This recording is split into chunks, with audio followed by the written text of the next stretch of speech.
everyone. Welcome to the Long Branch Free Public Library and to our program this evening with Angelo Gingerelli. The topic is From Coach to Author, which is perfect for today because it is National Author Day today. So we're pleased to welcome Angelo, who's going to talk about the book that he wrote and the process of writing it and getting it published. His book is Finish Strong, Resistance Training for Endurance Athletes.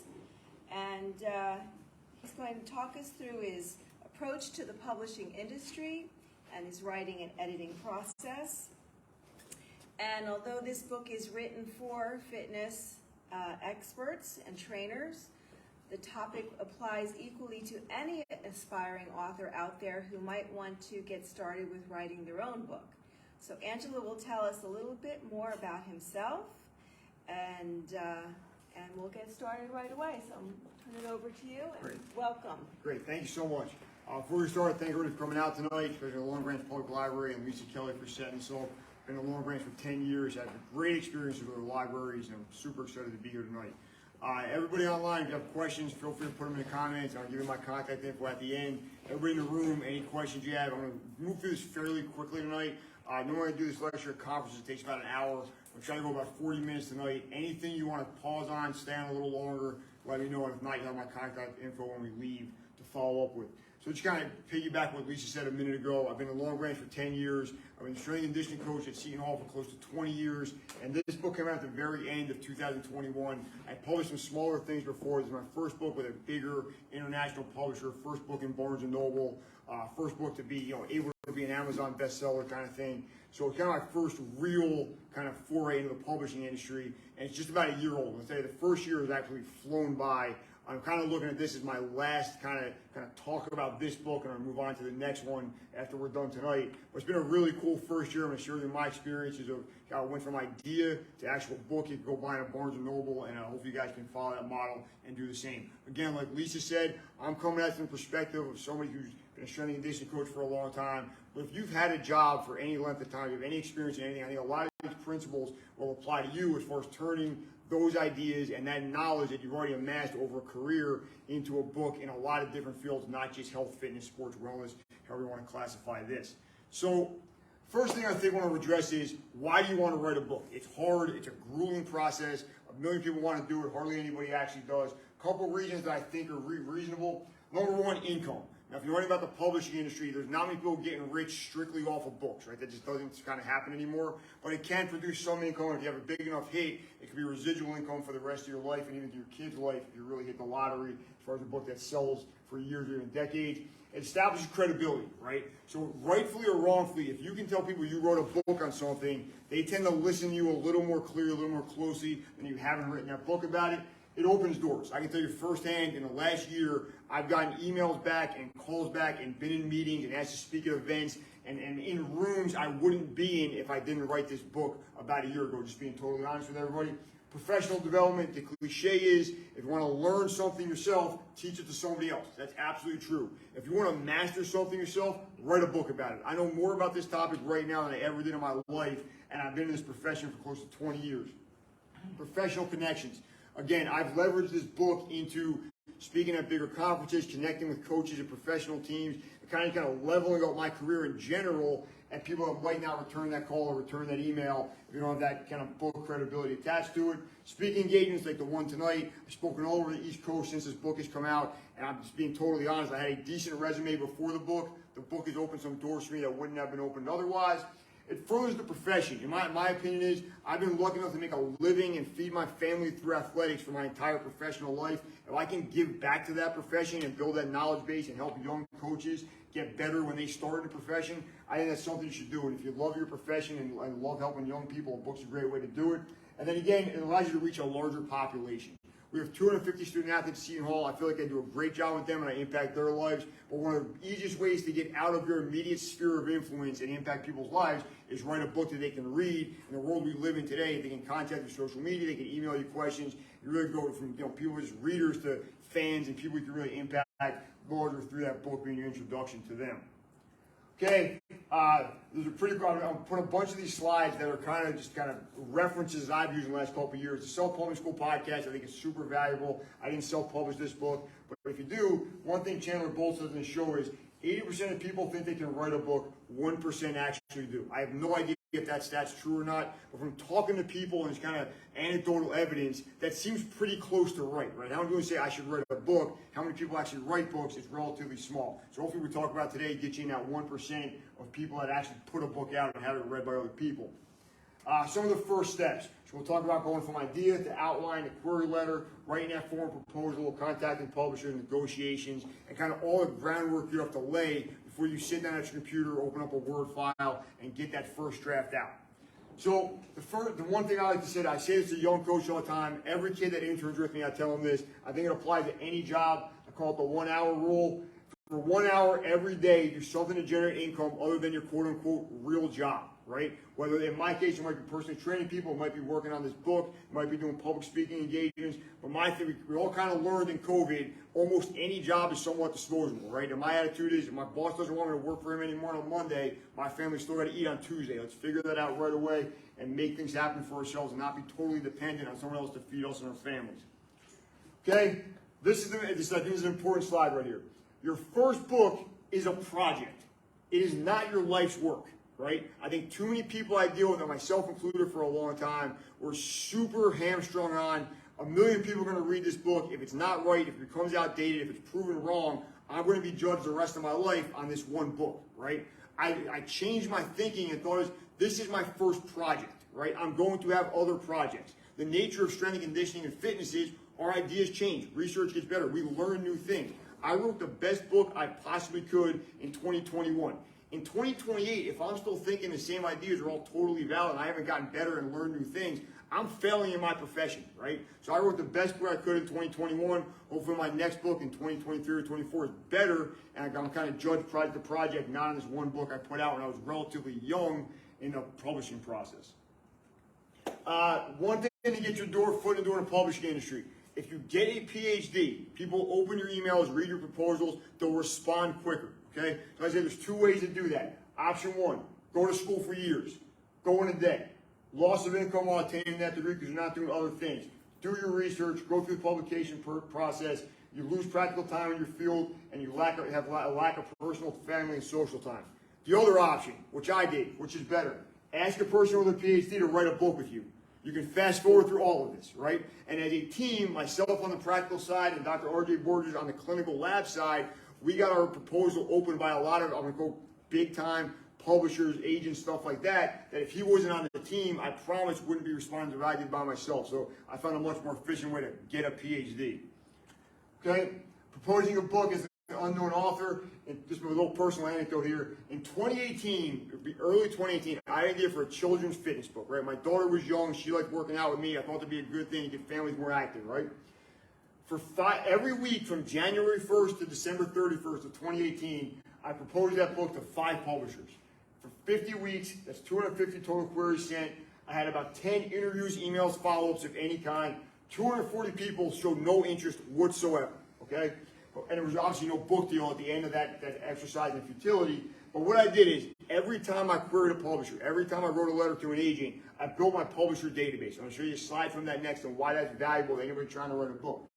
Early 2019, I realized this kid's book wasn't going to go. It wasn't going to work for me for whatever reason. I got the idea for Finish Strong, the book we're talking about today. I started in the middle of January and I said I'm going to query 5 publishers a week. At the end of the first week, 3 of the first 5 wrote me back that they were interested. 1 pulled out right away. 2 had offers on the table by the end of January, and I had 1 book deal in mid-February, right? So what I always tell young authors is, I'm a young author myself, if you get turned down time after time after time, they're turning your idea down. They're not turning you down, right? I'm pretty much the same guy in 2019 as I was in 2018, but there's a guy with a much better idea in 2019 than I was in 2018, right? This is just a screenshot from my publisher database that I use today. I just have hundreds of publishers that write fitness type books going down this column right here. I have their contact info, how they prefer to be contacted, and then I just track out when I contact them and how often I check back in, when I send things back. So this list really bothered me in 2018. The list kept getting longer, and I just kept getting rejected. But in 2019 came around, I just went to the top of the list, started with number 1, went to number 5, and went right down the list. I'm in a position right now where I'm trying to get the next book deal, right? My publisher database is already done. I'm hitting the ground running, contacting people because I already have this email list done, right? And all this information is online, super easy to get in touch with, and most publishers will have their information out because they want submissions from authors for the most part. Okay, what should you write about? Other big question, and this applies to my profession as well as everyone else's. Kind of got this Venn diagram here, right? This circle is what you know. What have you learned in school? What's your experience? What do you do day to day that other people might want to know about? This circle right here is what will sell. What do people want to buy? And that, where those circles overlap, that's your book. Okay, that's kind of exactly the approach I took. Target demographics, and I think this, if you want to write a book for personal reasons and just really express yourself and tell a very personal story, you should definitely do that. I'm coming at the approach. I want to sell some books. I want to put a commercial product out that people can learn from and use and be out in the world and in the market. Target demographics, in my profession, which is a very small sliver of the publishing industry, the high-profile sports, your football, your basketball, your baseball, that market is already saturated and has been for a long time. There's a million books about those sports out there already, and you're not only competing with books, the market's saturated with Instagram accounts, YouTube pages, TV shows, podcasts. You're competing against all that when you put a book out. Look for people that buy books, and I'm the biggest small business proponent in the world, and everyone already knows that. But one thing Amazon does really good, and one thing they do, unfortunately, better than mom and pop bookstores is you can find out who buys what kind of books very easily, right? You find how many books are sold, what the demographic is that buys them, and how do you reach that demographic. So use Amazon to your advantage. And the characteristics that I wanted to go for were people that are affluent, that have some money to spend on books, right? People that are self-motivated, want to go out and learn and train and learn how to get better, and then people that are driven to get better. So in my world of athletics, the profile that person fits is your marathon runner, your triathlete, your competitive cyclist, or competitive swimmer, and they hit for the cycle, and people that will go out and buy a book because they're buying expensive bikes, they're paying for pool time, they're buying $100 running shoes, and that's a good demographic to sell to, and we'll talk about why in a couple minutes. Okay, the biggest question we've had in the book writing world in the last 10, 12 years is self-published versus traditional publisher. So I've done 2 books for publishers, this being by far the biggest one. I have a weird insight into self-publishing because my wife self-published a children's book the same week I published this book at the end of November. Okay, what I will tell everybody in the room is, while that sounds really cool and it'll get you some power couple social media points that people like, in reality, the week a book launches is really hard, right? And if you got kids and jobs and we should have done that a little differently. We should have went a couple months apart. We ended 2020 on a high note, but it was really tough to promote both the way we wanted to with speaking appearances and book signings and podcasts and stuff like that while having a regular life in the holidays coming up. But we learned our lesson. Hopefully we won't do it again. So self-publishing, traditional publishing, in my opinion, self-publishing, some of the best parts of it, anybody can do it. If you have an idea and a computer, you can self-publish a book. Traditional publishing, you got gatekeepers, right? You have to prove to an agent, a publisher, a bookseller, whatever it is, that your ideas and your writing is worthy of their time and their money. With self-publishing, you need complete creative control. Anything you think of, no matter how outlandish it is, if you want to publish it and put your name on it, you can publish it and put your name on it. Traditional publishing, we're looking at input from industry professionals. And I look at that 2 ways. I gave up a little creative freedom on this book because I went with one of the bigger publishers in the world, right? But I gave up my creative freedom to people that know how to sell books, know how to edit books, know how to design a book cover, right? So I kind of looked at it as I gave up some quote-unquote freedom to get expertise from people that have done this before. With self-publishing, you have complete logistics control. If you want to do your first draft of the book on March 31st, you set that goal for yourself and you do it. Traditional publishers, logistics are controlled by an outside entity. In my case, that wasn't great. My school year is insanely busy. 50-plus hour weeks, commute, everything else you can imagine, travel. My summers are super laid back, right? My publisher didn't want the book in the summer. They wanted it in November. So I kind of put them on the 8 ball of having to work on their schedule. With self-published books, you have complete ownership of the finished product. You sell a self-published book for $20, you keep $20, basically. I have partial ownership of this book, right? If you buy it, part of it goes to me and my co-author, part of it goes to the publisher. I'll talk about that chain of events in a second. With self-publishing, you have complete control of marketing and promotion. With a traditional publisher, you have marketing and promotion directed by the publisher. And that can be good or bad, right? If your background is in sales and marketing and you're great at social media, you might want to take control of that yourself. If it's not, maybe the publisher can help you out with that a little bit. With self-publishing, you have complete control of where the book is sold, cover price, any special promotions, anything to do is really up to you. The outlet's price, etc., is selected by the publisher. For example, the cover price on my book is $19.99. I had nothing to do with that. That was picked by an outside entity because they thought that's the price it would sell at. Self-publishing in general has high upfront costs because you're buying the books you're going to sell yourself. So you're paying to get those books made and printed, but there's possibly unlimited income, right? If you can make and sell 10,000 books at a clip, you can be making money hand over fist. With traditional publishers, there's low to no upfront cost because they're kind of fronting the money for the project, but the income from the publisher is somewhat limited. So for example, if you buy my book for $20, I don't see close to $20 so it goes through a bunch of different people before it gets to me. In my opinion, this is all just my opinion, try the traditional route first before committing to self-publishing. My idea being, I'm going to make some mistakes my first time out. I'm not going to hit a home run every time I try to do something. If I could have somebody else pay for those mistakes, I'd rather do that, okay? But that might not be your case. Okay, working with a traditional publisher like I did and kind of the ways we did that across the bottom there. First thing you want to know about, you can work directly with your publisher, or you can submit it to an agent or a publisher through an agent. So direct, you propose the idea directly to a publisher, and the steps are pretty straightforward. You write a query letter, email potential publishers, get them the full proposal. If they're interested, you eventually negotiate a deal, you sign the deal, and you work and communicate directly with your publisher. You decide to work with an agent, you propose your idea to an agent, and your agent negotiates your deal and kind of works as an intermediary between you and the publisher, right? For most first-time authors, an agent is probably not a thing that's going to happen, right? Once you're out a little bit and sell some books, an agent might want to step in and get you a better deal because they're going to get a piece of that deal, but eventually you might end up with a bigger piece of the pie than if you were not working with that agent. Okay, a query letter, and that's it. That's just the query letter I used to sell this book. It's basically if you ever applied for a job with a resume, the query letter is the cover letter to your proposal, okay? And it's got these things, who you are. Okay, so remember, you're writing this to a perfect stranger. Explain who you are. What do you want to write about? So what is your idea for the book and what ground you're going to cover? Why you're qualified to write about it. So if you've been doing a job for 10 plus years, in my opinion, you're probably qualified to write a book about some aspect of that job. Why this publisher is a good fit, and then who will buy the book once they put it out. Normally, we'll give them the query letter, and then if they're interested, we're going to hit them with the full formal proposal. Components are going to be overview, target audience, about the author or authors, competitive titles, marketing and promotion, and then a detailed table of contents. We're going to go through this a little more in depth. If you guys have questions on these, please feel free to write to me on Facebook or my email, which I'll give you at the end. First thing is the overview. What's the book about? It's pretty simple. What's the title? What are you going to get? What information will you give your readers? And why is this information useful? So why do you know things other people don't know, and why do other people need to know them? You want to define your target audience, because it's important. Who's going to buy and read the book? Describe your ideal reader. Prove how many of them exist. In the world we live in today, that's not that hard, and I'll explain why in a second. Do your research. Numbers matter. Use statistics that can be easily verified, and don't lie because you'll definitely get caught. So in my case, I wanted to write a book for marathon runners. This is what I told the publisher. This many millions of people run a marathon every year in the United States. This many people run the New York Marathon. This many people compete in master swimming.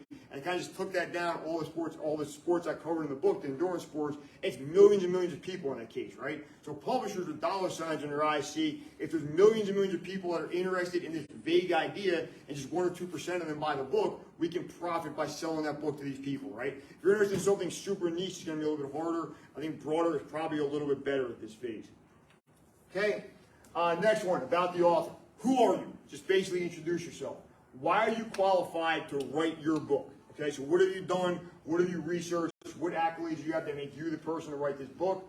How will people want to read your book because you, why will people want to read your book because you wrote it? Why are you the only person that could write this book? And then what unique education, experience, credentials do you have that make you uniquely qualified to write your book? In my case, it was pretty simple. I've been a college strength and conditioning coach for 20 years. I've been running marathons for 10 years. And I was one of the few people that wanted to kind of explore the idea of weight training for endurance athletes. Those books, they don't really exist. And I kind of identified that gaping hole in the marketplace and tried to fill it as best I could. Then we're going to talk about the competition a little bit, right? Competitive titles. What books are the competition? So when somebody goes to look for your book in a Barnes & Noble and goes to, in my case, the sports section, what other books do they have pulling their eyes and their dollars away from your book? Do your research. Again, use those Amazon analytics. Go to a bookstore and look. Look for, if I was looking for a book on this topic, which ones would jump out at me and what would I be competing against? And use social media. See what kind of following those authors have, those books have, those projects have, and see what you're up against. If there's a lot of competition, it doesn't mean you should step out of the ring immediately, in my opinion. The market might be saturated, but also might mean that it's thriving and hungry for more titles. If there's 9 books already being successful about what you want to write about, you might be the 10th one that's also successful, right? You also might be the one that doesn't make it onto the bestseller list. But ideally, if people are buying and interested in your topic, that means there's a hunger for it out there somewhere. Okay? Proposed and points continued. Marketing and promotions. We live in a weird time. Publishers, in my opinion, want to take their cut of your book right away.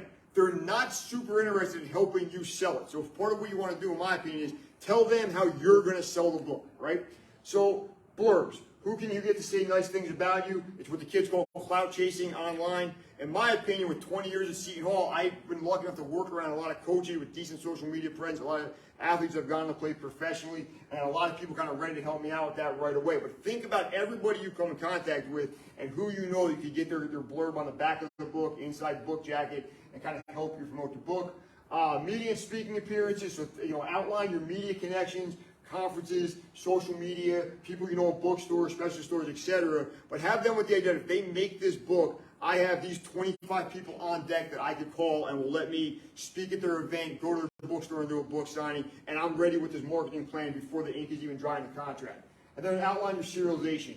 Other ways to monetize the title. Can we turn this into a series of books? Can we make it a video series? Can we do podcasts? How do we take this book and make it a long stream income stream for us over a long period of time? And a publisher will be interested to work with someone that's thinking like that.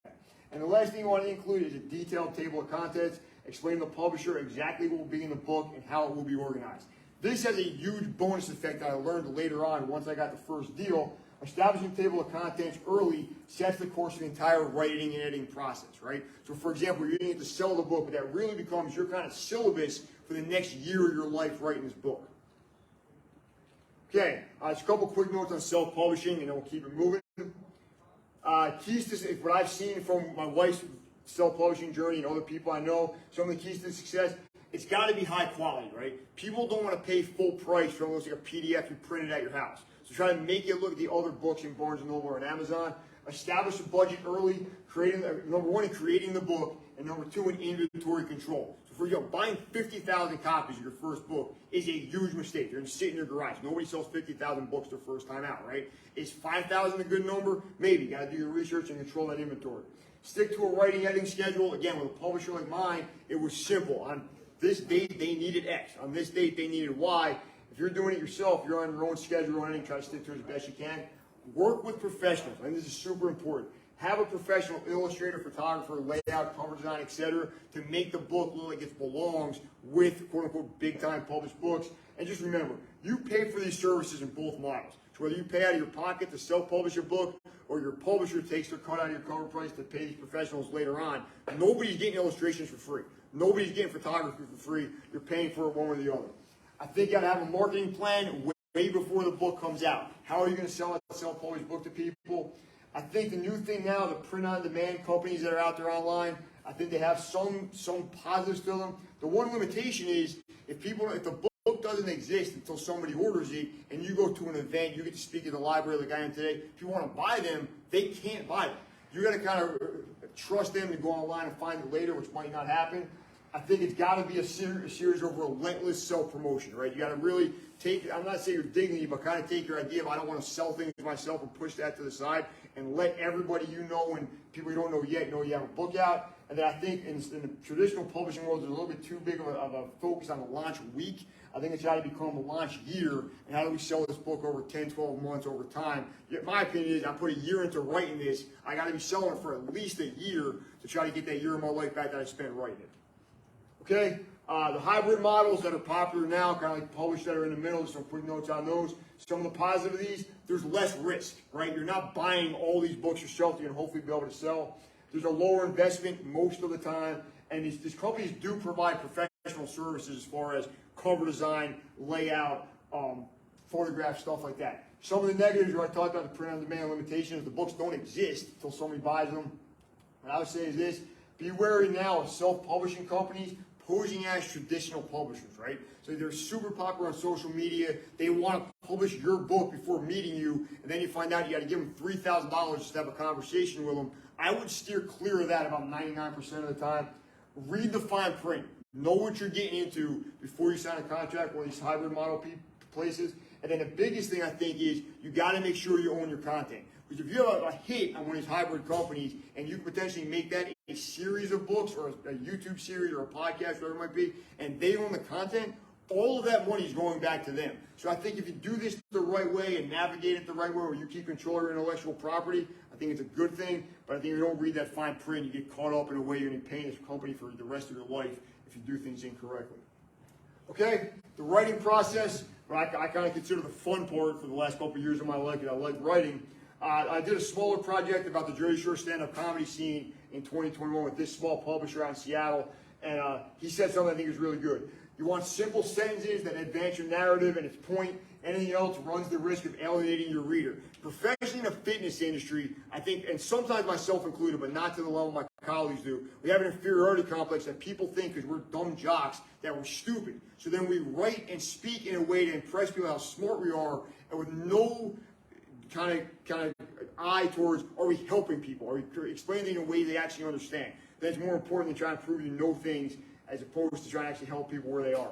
And then I think Jay-Z may have said it even better. Because you don't understand him, it doesn't mean that he's nice. It just means you don't understand all the nonsense that he writes. Okay? Within the rap world, it's that. In the publishing world, it's keep it simple. All right? This is my daily schedule for pretty much all of 2019. When I get to my job at CNO, I look at my life because I got 4 things to do.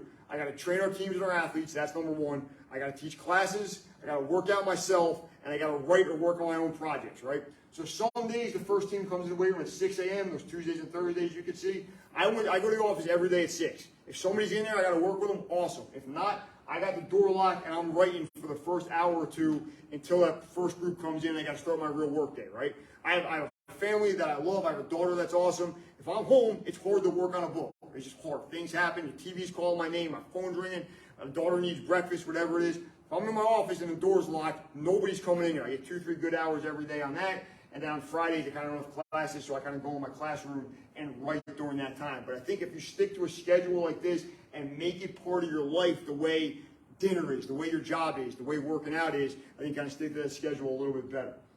Some writing tips: stick to the schedule, stick to your content. If you sold a book to a publisher on this proposal and this is your content, that's the book they want, right? Because that's the book they think readers want. Stick to that content. And stick to your table of contents. Stick to your voice. And this was harder for me than I thought, right? I kind of came at it as a person with 20 years of experience, been running a marathon for 10 years. I'm kind of the guy that's been down the road, right? That's my voice in the book. If I would have wrote this as a person getting ready for the first marathon, that's a different voice, right? And you kind of write the book and stick to that voice throughout it. Say to people, I think if you say, I'm going to write X amount of words per day, you're in a little bit better spot than I'm going to write for X amount of hours per day. Because you can sit at a computer for 3 hours and produce almost nothing, right? But if you say, I'm not getting up till I write 3,000 words and use that word count app, it kind of works better in my opinion. Be exhaustive. I think on your first time through, particularly in nonfiction, you should write everything. Everything you think of, everything related to your topic, you get everything out on the page and format it as best you can. I always say ride the wave. If you got a day when creativity's hitting you and the words are coming, ride it out as long as you can and get as much out as you can. But also be realistic about the editing process. Okay, realize a lot of what comes out on your keyboard on that first draft is going to come out of the final book. Everything in the book should advance the main theme. And then probably the biggest one, keep the reader in mind. Okay, think about it. If you're writing about something you have a lot of experience in, you have ideas. You have things that you've come across. You have ideas you want to get out to people. Keep in mind what the reader wants and why they bought the book, and keep giving them more and more of that as best you can instead of going off on crazy tangents and standing on soapboxes you might need to stand on in this book. Okay? Editing, cover design, illustrations, page count, permissions, production, and the list goes on. To me, this is the not so fun part of things. Okay? I didn't like it as much. but you might like this more than the writing, for all I know. So, but all super important. So on the editing process, I would say it's time to be objectively ruthless. Okay, you wrote, let's say, 80,000 words. The real book might be 60,000 words. Don't be scared to take stuff out. Don't be scared to reword things, and don't be scared to get outside input. Okay.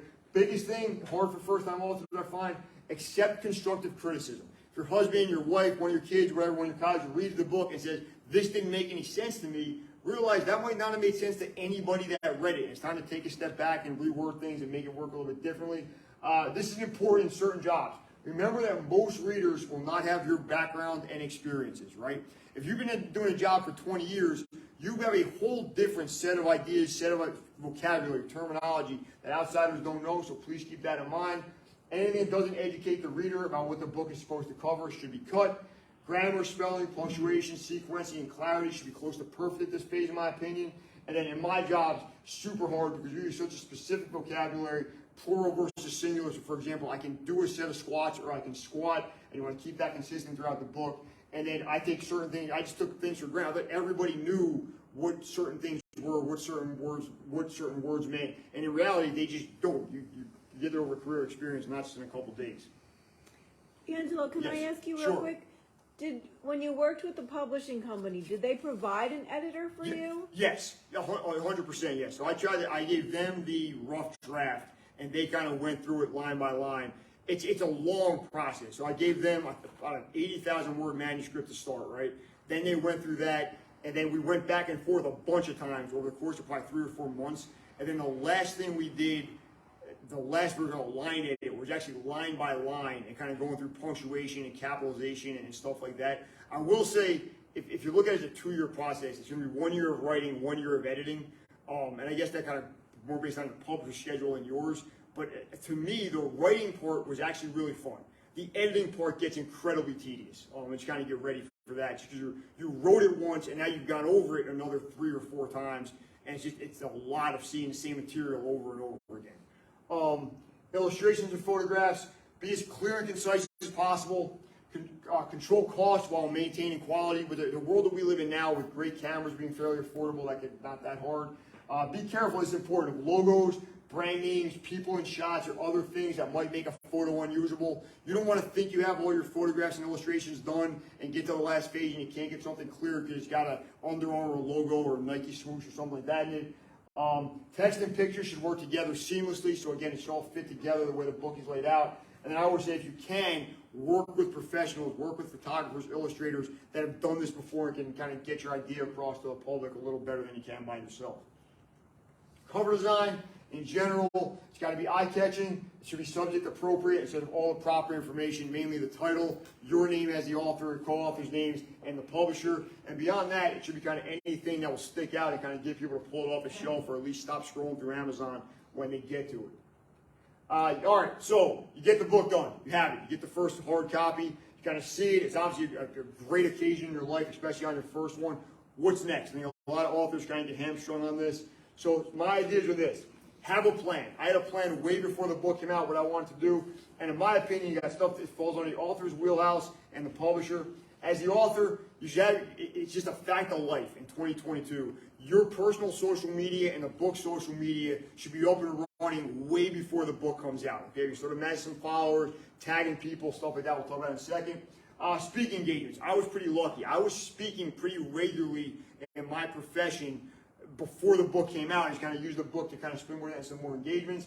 Book signings. There's still bookstores out there. There's still libraries out there. Keep getting told brick and mortar's dead. It's not yet. It just isn't. So we can get out there and get in the streets and sign some books and talk to you about like that, and it's a great idea. Leverage previously existing relationships, okay? So think about people you know that will be interested in this book and can help you sell that book to their followers, their coaches, whatever it might be. Use your current position. I have a unique current position in my job that's a fairly public position. I'm one of the faces of the athletic department, right? So I was able to leverage our website, our school social media, stuff like that. Think about how you can use your current job to do that. Who you're going to give your promotional copies to. The publisher will give you X amount of them. Now you want to take care of your friends and family, make sure they have them, people that helped you. But who can you give them to that will tweet about them, Instagram about them, put them in the front of their store where people can see them and read them and help you out sales-wise. And then solicit reviews. This is a little bit harder. We actually have to ask people to go on Amazon, go on barnesandnoble.com, and review the book. One technique I learned that I think is pretty valuable, if you get a text or an email from somebody telling you they liked it, ask them to cut and paste it on Amazon. And that makes it easy for everybody involved. But just the way the algorithms work on Amazon, a lukewarm review is better than no review at all, right? So you're probably not going to get all 5-star reviews, but as long as you get like 3s and up and a decent amount of them, that kind of gets the ball rolling as far as more eyes on your product. For the publisher, they're in charge of the distribution list. So where is the book going? Is it going to go to all of the barnesandnobles.com? Is it going to go to all the Barnes and Nobles, all the mom and pops, whatever it might be? Interview opportunities, one thing, a lot of people hate on their publisher for what they didn't do. One thing mine did, the week the book came out, I got interviewed by Runner's World, so the biggest running blog in the world. There's no way they responded to one of my emails, but they did for my publisher. What media outlets are they already working with, right? Where do they publicize their other books? How do you jump on the back of that? To help you get some reviews, they have relationships in the retail stores already, and then websites like Amazon and the bigger book-selling websites, they should have their list there already and help you out with that. And I always like to say, even with guidance from the publisher, your first book will be largely trial and error. Ideally, second, third book in, you got a little more of a model, and you kind of figure out what works and what doesn't work. Okay? My opinion, and this might be a little controversial in the publishing world for the authors, my view of the world is it's my job to sell my book. And my version of that is, for the last year, 100% of my effort has been on my book, right? In that same year, I've been a very small sliver of Bloomsbury Publishing's wheel, right? So nobody at Bloomsbury is putting more effort in selling my book than I am, because my success is predicated on the sales of my book. Their success is predicated on the sales of my book and 25 other copies in the same, its titles in the same category, right? So I'm doing this myself, and whatever help they give me, I'll look at it as a bonus. And my favorite comedian right now is Andrew Schultz. He says, social media followers are the new credit score. It's just a fact. And the publishing industry is no different. If you have 5,000 followers, you might get a couple new people to open your proposal. If you have 50,000 followers, everybody's going to open it. If you have 5 million followers, you're going to be turning book deals down. It's literally that simple, right? So try to get that ball rolling as soon as you can. And whether or not you think that's the way it should be, that's another conversation. It's kind of the way the publishing industry works in my eyes. Okay? As far as using social media, find out where your potential readers are and go there. So in my world, our endurance athlete community is a little bit older. They're on Instagram, they're on Facebook, maybe a little bit of TikTok. They're not doing Snapchat, they're not doing Visco, they're not doing the things the little kids are doing, right? So I went a little older. I did as much as I could on Instagram, put some Facebook groups together, stuff like that. I didn't bother with that younger demographic. Use platforms that allow you to share valuable content. So for example, if what you're doing is very visual, Instagram is still a good medium, right? If what you're doing is more I want to present ideas and text, Twitter's probably a better medium for you. Make your content easy to find, okay? So using a nickname or using a pseudonym that's making it hard for people is going to result in them going away from your product. I would say use your real name and whatever social media presence you have now, keep rolling from that. And then play by the rules, right? If you start buying followers and putting Russian bots in your, people know, they can tell it's fake, right? If you got 50,000 followers, but every post gets 3 likes, people know it's a scam. It's that simple, right? So play by the rules and make it work for you. Okay, podcast, as you guys can tell, I like to talk. I've never seen a microphone I don't like. And podcast this past year has been an amazing outlet for me. It's a great way to reach new people. They're long-form interviews. The format allows more discussion of ideas than traditional interview format like a radio or a YouTube interview. In my world, there's thousands of strength and conditioning, athletics, fitness podcasts. Propose appearances on as many as possible. And my thing is, move on quickly. Every Monday, I write 5 new podcasts. If they don't write back, I move on to the next 5 next Monday. There's no follow-ups. I just move on to the next one. Until you get to like the Joe Rogan level of popularity, most podcast hosts and producers are pretty easily accessible through social media. Cultivate relationships and play the long game. So I've been on some podcasts multiple times at this point. I've done races with people I've met on podcasts. It's been really cool. They've been great to help me promote this book. And then propose appearances early. If it has any kind of following whatsoever, if your book drops in November and you write the last week in October, can I be on your show? They're probably going to say, yeah, well, we're booked for the next 4 months. We'll see you in April, right? So with the book coming out in November, I started the summer before trying to get on some of the bigger shows, and it worked out pretty good. I was able to get on right for the holiday rush at the end of 2021. This is a list of some of the podcasts I've been on. I think it's about 30 so far this year based on just fitness, strength, and conditioning stuff. And it's been a great model. Like some of these are based in Australia, some are based in the UK, some are based in New Jersey. but it just kind of gets your voice out to more people and kind of jump on the back of these people's followers and make yourself known to them. So thanks to all this podcast. Print articles, interviews real quick. Write a guest column or guest blog. It gives potential readers a sample of the book. It helps the outlet generate content, so it's a win-win.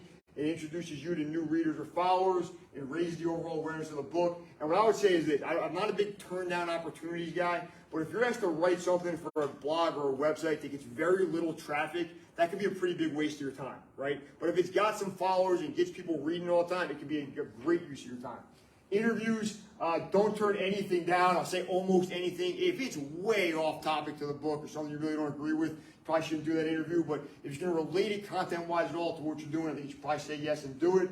Look for outlets with similar demographics to your ideal reader. And then one thing I've been able to do, depending where you work, you want to do, use your job's website. Okay, so in athletics, in my world, these people know you. They might not know you wrote a book. So the way I looked at it was we have 250 student athletes every year. I was there for 17 years when the book came out. That's 250 potential readers that know who I am already, right? Then you throw in parents of those kids, fans of the teams, coaches, support staff, former colleagues, etc. That's about 5,000 people that knew my name, right? I want to make sure they know I had a book coming out. And I learned right away when we did an article on this on shupirates.com, I got dozens of texts and emails that first day. Oh, congrats on your book. I can't wait to read it kind of thing. If you have good relationships and you leverage that properly, you kind of use your job and its website to your advantage.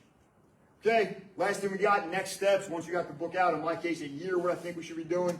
What's next? Learn from your mistakes. Okay, you're going to do something well, something's not so well. In my case, I would probably look for a little more controlled logistics of when I'm turning things in and when they want stuff from me. I'd probably not release a book the same week my wife releases a book. We'd separate that a little bit better. Amplify the good stuff. I think I wrote a very good book for the time it came out. I think I did a really good job promoting it at events like this and podcasts. I want to keep that going on the next one, right? So figure out what you did well and keep doing it well.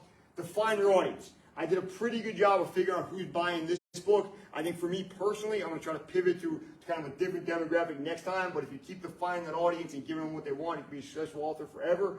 And then refine and streamline all your processes. Theoretically, the first book took 12 months.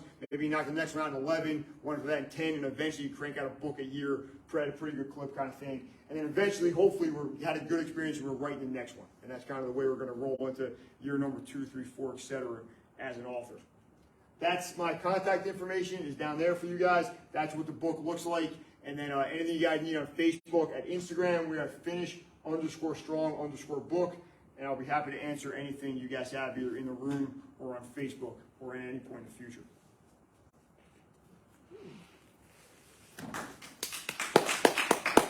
I appreciate that. Thank you. Does anyone have questions?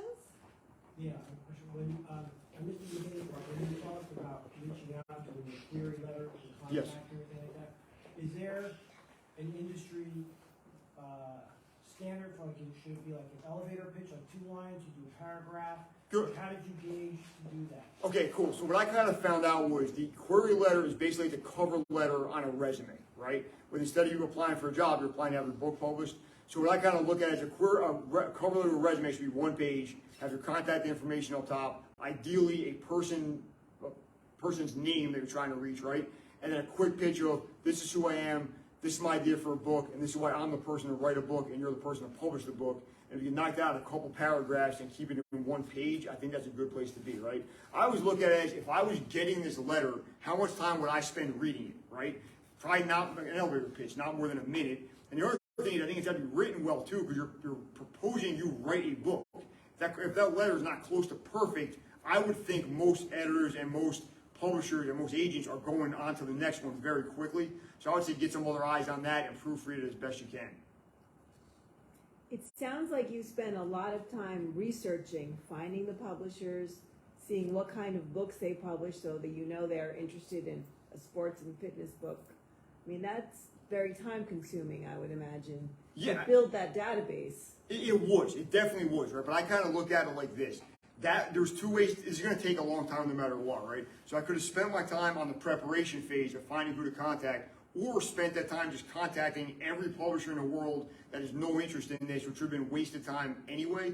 So I think you want to look at it as query people that are, you think, going to be interested, at least in something related to your topic, right?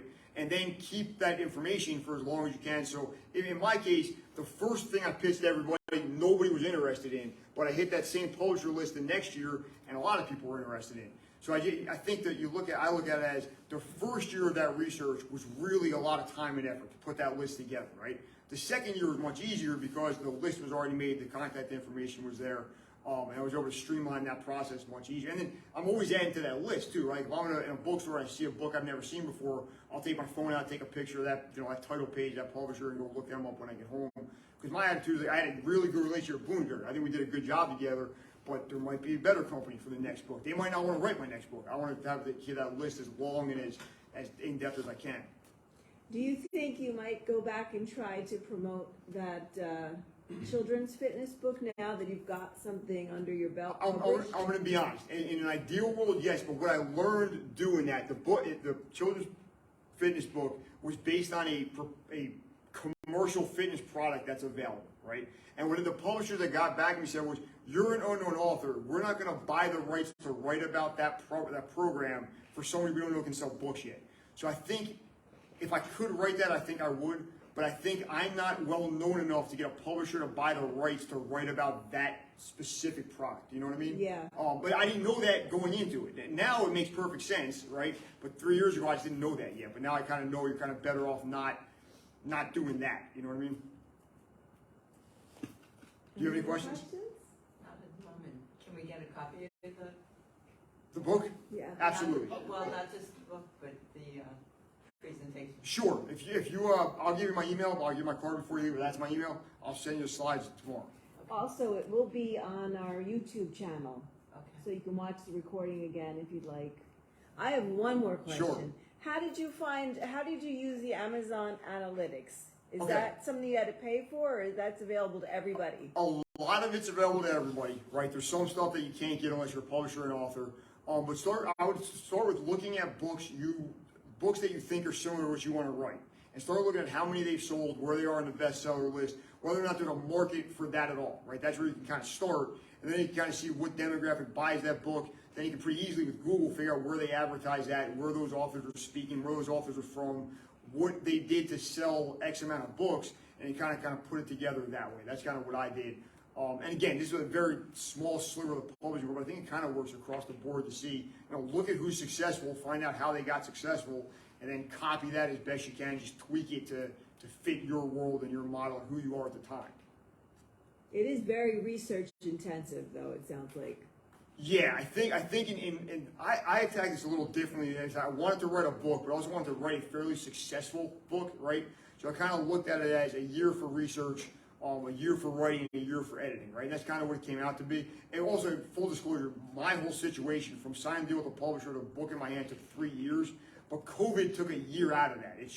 You can do this in a 2-year window, right? If the world doesn't shut down during that 2-year window, you can do that. But it's a long process, and that's why, I guess number one, I'm always a big reader. I'm in the library all the time, as you guys all know. But I got a whole new respect for writers as far as when people crank out like 12, 15 books over the course of a career, it's pretty amazing when you think about how much research and time goes into that to write whatever kind of book it is. It's a year minimum, and a year of editing, and a year of marketing. It's pretty impressive. Then you look at the other perspective, this publisher's putting some time into it, and you're putting a year of your life into it, so you should probably spend time, effort, money, and making it successful. One more question. I used to do a lot of illustration, and during that time I wrote a children's book, and I started to look into how to get that published. And there's some books like Illustrators Marketplace, Children's Book Marketplace and stuff, and almost all the publishers were like, no unsolicited inquiries, you only through an agent, and all this other kind of thing. But then trying to get an agent, there's a million people writing children's books. So did you run into that kind of a thing? And how did you, if you did, how did you work around that? Yeah, I ran into it a lot, especially when early on, you're going to find the most popular books whenever you're starting to research, right? All of those that are by the big 5 multinational publishing conglomerates are only going to open stuff from an agent, right? It's kind of the way it is. So I figured that out after the first couple of months, and then I kind of went down a level, if you will. I kind of looked at stuff that wasn't that popular, the bigger publishers that would open submissions from non-agent submitted authors and go that way with it, right? I'm assuming what's happening is, and I can't speak on this from any of my own experience, publishers and authors are so inundated with ideas and queries and proposals. I'm assuming publishers have agents they trust to kind of sift through the first level and give them the stuff that makes you their first level of gatekeeping, right? I don't think that's a bad thing, but I have found it almost impossible as a first-time author to get an agent or any really big publisher to look at anything, right? I think maybe the second time out it might be a little bit easier, but we live in a weird time where like self-publishing is so open to everybody, but traditional publishing is still closed to 90% of us until a year ago, myself included. As far as cracking that code, I really don't have, other than having a good idea and illustrating that, in my case, there's a lot of people willing to buy this kind of product, where you get that email opened and possibly responded to. Any other questions? No? Well then, thank you all for coming, and on behalf of the library, Angelo, thank you for this presentation. It was very interesting. Thank you so much. This is great. You're very welcome.